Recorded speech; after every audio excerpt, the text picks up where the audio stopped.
Welcome to the Respectful Divorce Podcast. If you're considering a divorce, it's important to know that you have options for how you divorce. On the Respectful Divorce Podcast, we explore those options and provide advice from divorce professionals. We also talk with divorce clients about what went right and what went wrong in their divorce. On today's edition of the Respectful Divorce Podcast, we're talking with Beth Proudfoot, a California mental health professional who's also a divorce coach and a participant in California's Divorced with Respect Week. Beth, thanks for joining us today. Thank you. I'm delighted to be here. So let's talk about your story, because you got involved in some of this work because of what you went through personally. You know, that's true. I actually divorced when I was 50 after a 30-year marriage. And I was really sad. You know, I think everyone who's going through a divorce has a different mix of horrible, awful, negative emotions. And for me, it was grief. I was deeply, deeply sad. To me, my divorce felt like a loss, a really serious loss. And but fear was in there too. A little bit of anger, not very much anger. My friends kept telling me, be more angry. But I was mostly sad and deeply afraid of a future where I would be alone and very, very poor. And all of these emotions combined to clog my throat. I mean, to literally clog my throat. So when I knew that I didn't want to do a battle in court, I'd been working with children for 30 years and very aware of the impact on children on these horrible, awful litigated divorces. So I knew no way I was going to do that. And I didn't feel like fighting. I was sad. I wasn't angry. But I knew I also couldn't mediate, because I literally did not have a voice. When my ex was in the room at the beginning phases here, I just was overwhelmed with emotion. So I'm like, what should I do? And I realized that years before I'd been to this literary event, sat next to this guy who was a family law attorney. And he told me that he did this thing called collaborative divorce. I'm like, what the heck is that? He said, well, it's a really wonderful way that we can provide a container so that people who can't mediate for one reason or another and really don't want to go to court for one reason or another can have the support they need to get through this divorce with respect and dignity for everybody. And we find we have the best results for children. I'm like, sign me up. That was it. Sign me up. And what happened was, so in a collaborative divorce, each person has their own attorney. Each person has a divorce coach who's helping them. And my attorney and my coach felt it was their job to help me have a voice. Well, I didn't want to have a voice. I didn't have a voice. It was frustrating to me because they kept saying things like, no, we're not going to talk for you. Let's rehearse. Let's practice what you want to say. And then you're going to say it. And then I'd be in the meeting and they're like, let's take a break. And they'd take me out and we'd talk and I'd calm down a little bit and they'd remind me what I'd planned to say. And then we'd come back in again. And a lot of things happened during my divorce. I ended up being diagnosed with a brain tumor. So another reason to be sad and scared.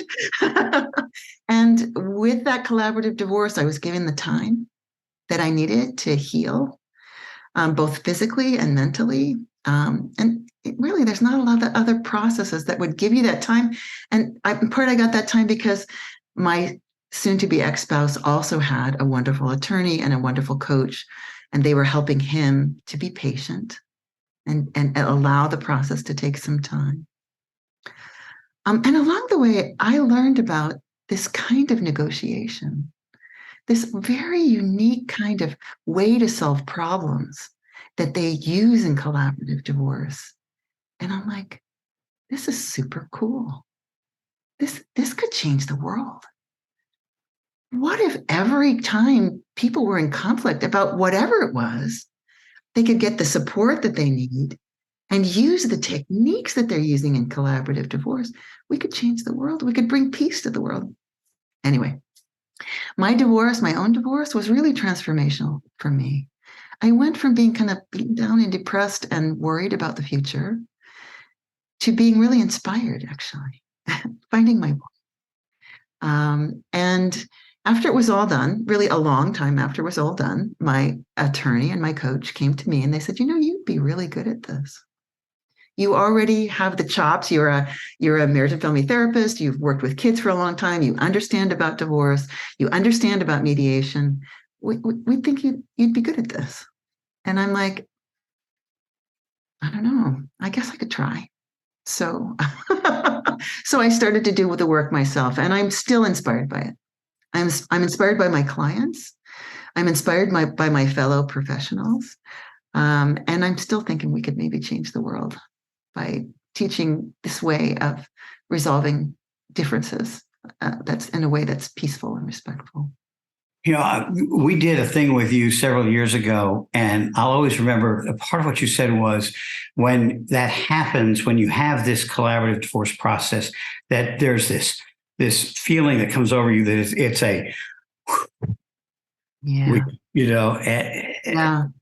It's funny because I was talking with a group of collaborative professionals just like last week, and I asked them, "What's your favorite part of this work?" And they said, "Well, there's a lot of setup for this. But eventually you get to the magic moment." Yeah. And it's funny because I thought I was the only one who experienced this, but it's not true. And that's what we work for. That's what we long for. That's where yeah, we got to set it up. We got to set it up. We got to set it up. And then there's this, it's an aha. It's an everyone breathes out. Oh, we actually could solve this problem in a way that everyone feels like, yeah, that works for me. It's not the original way everyone thought it was going to work out. Everybody had a first idea of what would work for them. But, oh, that's a surprise. Oh, that would work. Yeah, and we all live for that. I think there's a lot of lawyers, in particular, lawyers who are doing collaborative divorce make less than lawyers who do litigated divorces. There's less money in it because you resolve the conflict. You don't keep it going for 10,000 years. You don't spend hours in court doing nothing.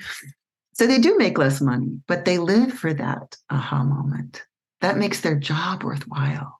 Right? I've heard some people say that magic moment is often driven by the financial neutral who has presented these different options, and suddenly those fears about money, you begin to see what it's going to look like. Would you agree? Is that part of the magic of collaborative? Is what that financial neutral brings to the table? Yes, I absolutely do believe so. And, I have huge respect for, so being a mediator was not part of their training when they learned how to be a CPA, right? they didn't, get training in how to be a mediator, but the skilled mediation and the really amazing information that the financials can bring to the table. It's like, oh, and in fact, I remember telling my lawyer at the beginning of my own divorce, my deepest fear is I'm going to live my retirement in a cardboard box, right? And then, then the financial comes up all these scenarios. Well, if you sold the house, this is what your financial future looks like. Well, if you kept the house, this is what your financial future looks like. It's like, oh, well, actual information. That does a lot to allay fears, right? Oh, real information. Oh, that does a lot to help you figure out what a wise choice would be. So yes, I agree the financials have a lot to do with it. I like to think that the coaches have a lot to do with it too, because what we're doing is helping people to regulate their emotions so that when they're in that meeting, listening to what the information is, they can hear it. They're not flooded with all these emotions, which mean they're in their fight or flight brain and can't think logically. Right. So, and those attorneys have a lot to do with it too, because they're telling people, we can follow the law or not. This is what the law is. You guys can make your own decision. I'm going to be right here by your side to make sure you don't do anything stupid. For a lot of people like me, that's very reassuring. Yeah. Yeah. Just knowing you've got somebody in your corner like that. Right. And sometimes the people who might do something stupid are the people who, when they're stressed out, become kind of bullying, right? My way or the highway, right? And that's a mistake. And a good, strong mediating lawyer, and there's so many great, amazing lawyers in collaborative, they're going to help that person who has a tendency to want to control things when they're feeling fear. No, relax. It's okay. I'm not going to let you take that role because it's going to get you into trouble. It's not going to get you what you want. We're going to try something different here. Yeah. I heard a lawyer once say that the biggest obstacle to settling a divorce is getting over the fear. Yeah. Yeah. Yeah. And it's the fear is real and it's based on reality. And so I don't want to diminish that fear and just say, well, that's just something we have to get, go over, right? It's real and it's based on reality. There's reasons to be afraid about your future when you're divorcing, So I don't want to take that fear lightly and just say, oh, that's a kind of a hurdle we have to get over. That's something we have to take seriously and work through. Right. And sometimes that takes time and attention to, well, what's your worry about? What is that fear? Let's take that seriously. Let's get information about it. Right. Let's think about the pros and cons for avoiding that thing that you're afraid of. Right. How would we do that? Let's take that step by step. Right. So it's not like, well, just stop being afraid and everything will be okay. There's more to it than that. But that's right. Right. As soon as we can address that fear and however we can address it, right.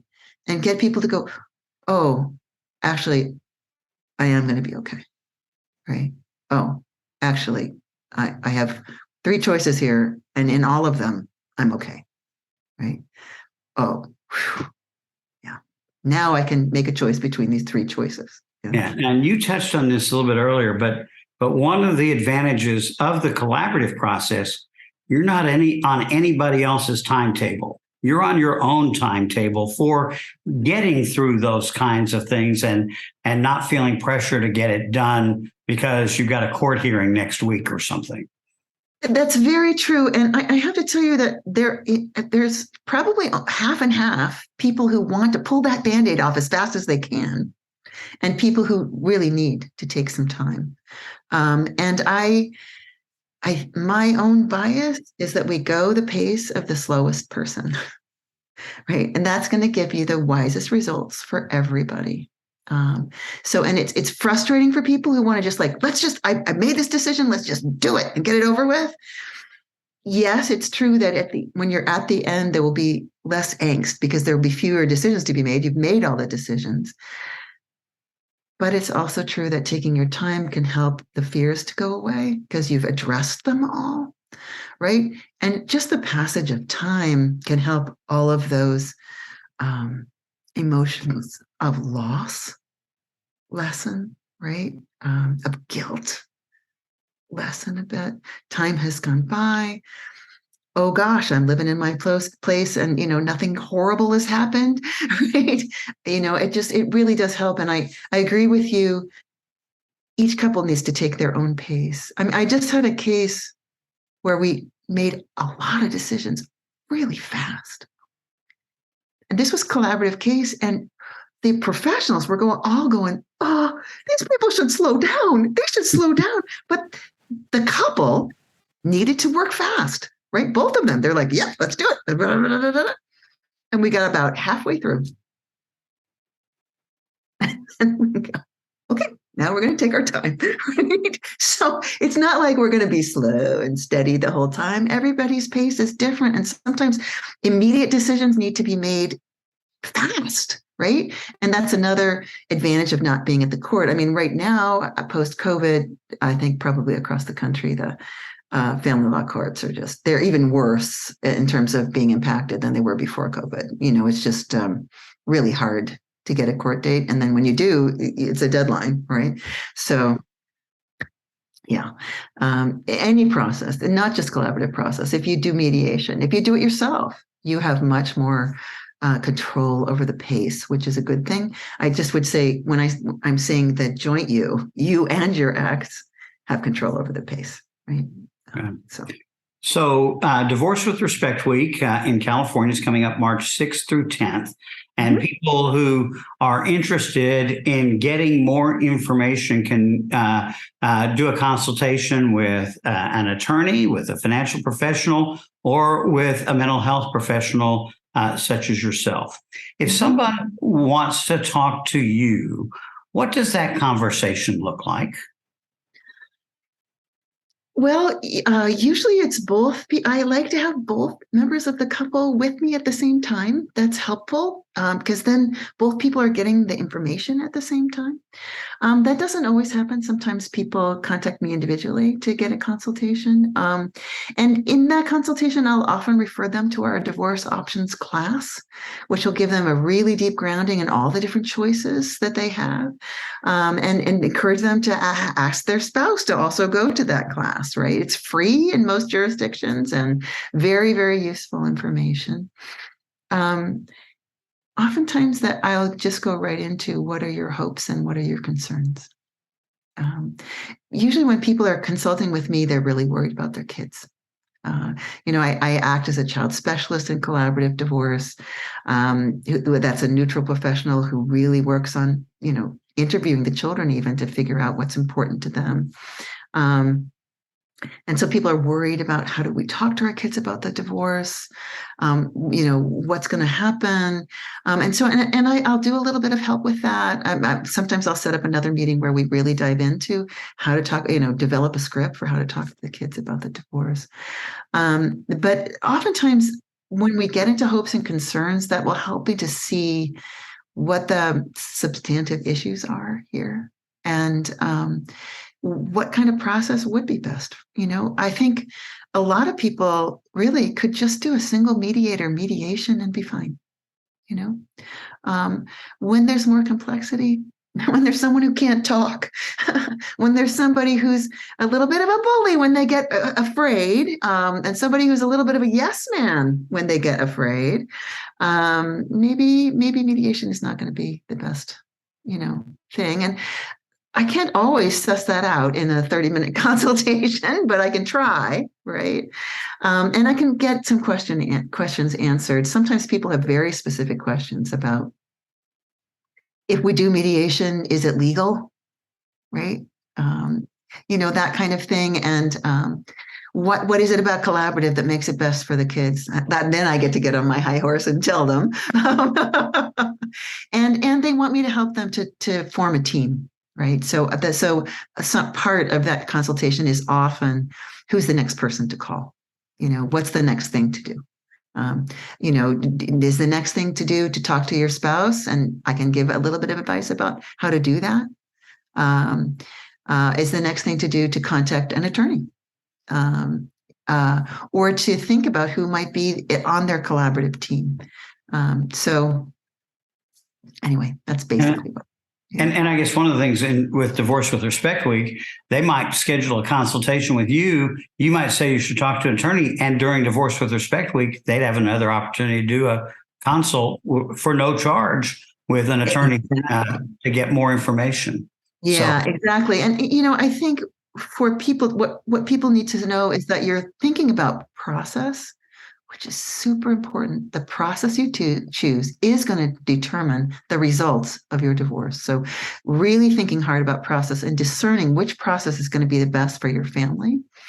But also people, right? Because you might have a 30-minute consultation with someone and go, well, I just didn't really like that person. It's like, okay, good to know, right? Or they said something that just really turned me off. Okay, well, let me just try someone else. Because I remember this from when I was a kid. I took singing lessons. I wanted to be a Broadway star. So I was into this whole thing. I took singing lessons, and I had one instructor that kept saying, well, you need to make your tone darker. And I'm like, wow, what does that mean? Darker. I don't even know what that means. And I had another vocal teacher who just said, all right, you're flat. And he would literally kick me in the butt. He'd be playing the piano and kick me in the butt. And I'm like, oh, I get you.